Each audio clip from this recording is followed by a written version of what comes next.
Hi, this is Mashnu, and I want to show you a game that was played at the Basna Kings tournament 2011. This tournament just ended a week ago, and it was won by Magnus Carlsen.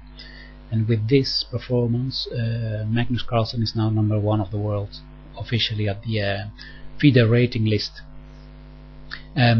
This game is played by Sergei Karjakin with white against Vasily Ivanchuk with black.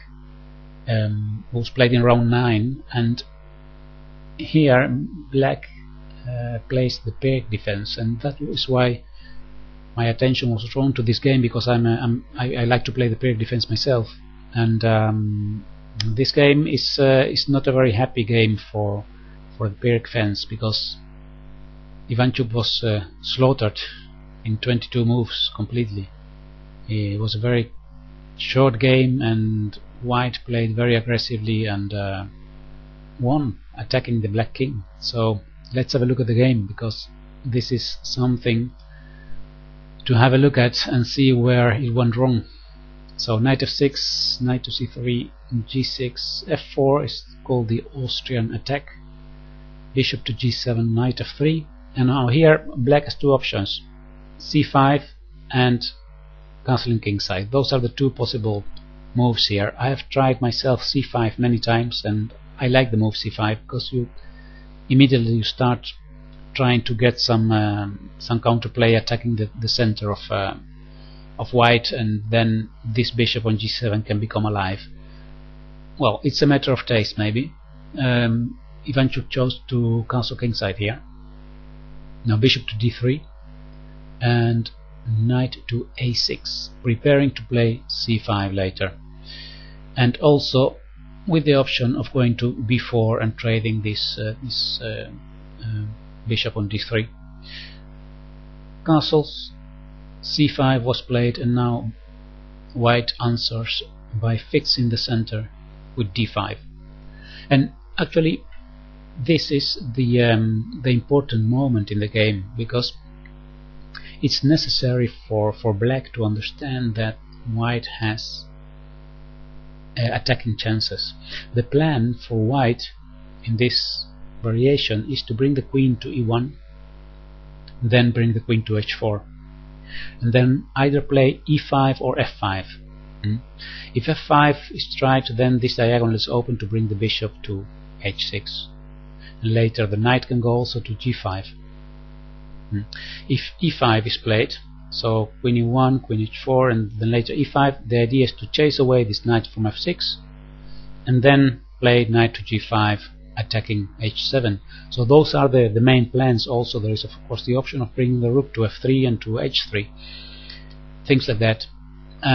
This means that black has to do something right now against these attacking possibilities of white. The move that it would have been correct here is to play bishop to g4, wanting to trade this dangerous knight that can go to g5, this dangerous knight, for the passive bishop of black. But somehow Ivanchuk played knight to c7 here, and this is too slow. White continued with a4, so securing the b5 square, so there is not any counterplay on the queen side possible for black now, not a6 and b5. The b5 square is secured completely, and black continued with b6. So the plan of Ivanchuk is to play the bishop to b7 and then play e6, trade here some pawns, and then having all these pieces directed to d5, so start some counterplay in the center. But it was too slow, this plan. White played queen to e1, and now black continued with e6. And according to many on the internet now, because this game has been commented a lot this last days, for example at the website chessgames.com, according to many, e6 was the main mistake. But I don't know, I think already the position is bad for black. Let me show what happened in the game. e6, d takes e6, f takes e6, and now e5. the knight from f6 went to d5. The white doesn't want to trade pieces, he brings another piece into the attack. Knight to e4. Now d takes e5, f takes e5, and the bishop goes to b7, activating this bishop, but this is just there's not really concrete counterplay for black, and white has some tempo winning moves like bishop to g5, white's next move. The queen goes to d7, and now white continues the attack, queen to h4, bringing more and more pieces to the king side. Black plays knight to b4, trying to trade some pieces on d3. White answered rook a to d1, placing his rook. His rook that was actually the only passive piece is now brought into play on the same file as the black queen. So black plays queen to c6, and here the final strike starts. White has prepared the attack very well. He has prevented counterplay with a4. He has brought all his pieces to the attack here, so now it's time to start hitting. Knight to f6 check, and here what can we do? It's not only a check, white is also threatening to take with the queen on h7, so bishop takes f6 is more or less forced. Now bishop takes g6 followed, and this is now a disaster for black. His defensive pawn structure is being damaged completely.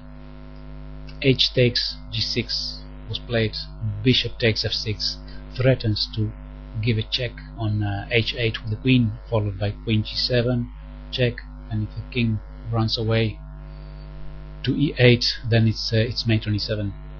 So threat queen h7, queen h8, king to f7, queen g7 check, king e8, queen e7 checkmate.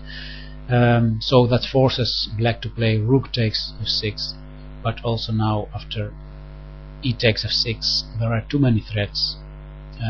Black tried rook to f8, but after queen to f up to g5, black resigned because it's impossible to defend this. Notice that if the king goes to f7, white has a check on e5, attacking king and queen. So this was the end of the game in only 22 moves, and this shows actually how careful you must be when you play the paired defense. You really have to try to prevent the white attack and to try to find dynamic active play with black, because if you play such slow plans like black did in this game, then it's easy for white to start an attack and put you under pressure. So that's an important lesson that we can draw from this game. Well, I hope you enjoyed this one, and I'll see you next time on YouTube. Thanks for watching. Goodbye.